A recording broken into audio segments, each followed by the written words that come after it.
part pour Philadelphie. Est-ce qu'on regrette de s'être embarqué dans une aventure aussi gigantesque en termes de logistique? Oui! Oui! Oui, mais quand même, c'est toujours pareil. Mais c'est sûr que c'est gros. Avant les répétitions, c'est comme, oh mon Dieu, j'espère qu'on va pouvoir faire beaucoup dans une répétition parce qu'il n'y en a tellement pas beaucoup. C'est la deuxième qu'on a avec tout le monde, donc c'est vraiment pas beaucoup, là. Mais c'est pas grave. On va travailler sur l'adrénaline, puis ça nous tient vivants. J'imagine. Qu'est-ce que ça représente en termes d'investissement général, ça, ce genre d'activité-là? C'est énorme, hein? Oui, c'est beaucoup de préoccupation. Je dirais ça comme ça. Oui, on est occupé, mais on est beaucoup préoccupé parce qu'il y a tellement de choses à penser, évidemment, à tous les détails. Puis quand on voit pas beaucoup les jeunes, je les vois quand même pas si souvent. Donc, il faut s'assurer que les répétitions soient vraiment très rentabilisées. Puis quelle sorte de jeunes c'est, ces jeunes-là là, qui s'en vont comme ça, puis qui font un gros voyage comme ça?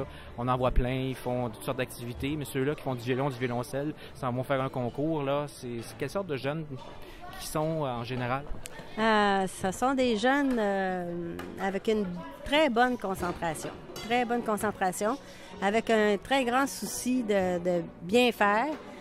Contrairement à... pas contrairement, mais c'est certain que par rapport à des jeunes qui n'ont pas cette formation-là, ces jeunes-là sont capables de prendre le temps, puis d'être patients, puis on leur donne une commande, puis ils essaient vraiment de le faire. Puis même si on répète 50 fois ou peu importe, ils viendront jamais tannés. Puis si jamais on passe à autre chose, ils ont cette concentration-là, puis cette rigueur-là. Persévérance, oui. Il reste 4 semaines. C'est quoi les priorités là, qui s'en viennent dans les 4 prochaines semaines pour faire roder tout ça puis être vraiment prêt? Bien, c'est les détails, les détails. Là, c'est sûr qu'il y a une pièce qu'on n'a pas encore travaillée du tout. Donc, celle-là, ça va devenir extrêmement urgent bientôt. Alors, oui. Donc, presque une pièce qu'on appelle en lecture à vue, et ils la voient pour la première fois, puis sont en train de la jouer littéralement, là. Presque. C'est une pièce parce que quand on fait un concours, il y a 3 pièces. Il y en a une qui c'est une pièce de réchauffement.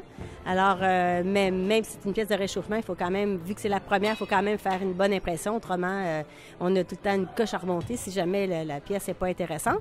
Donc, là, on va se mettre beaucoup là-dessus. Mais on a encore beaucoup de travail, puis on va travailler fort. Ça va réussir avec ces jeunes-là, avec Manon au pupitre, puis avec la persévérance puis le talent. Ça devrait marcher. Ça devrait marcher, ça devrait marcher. Merci, bonne chance. Merci.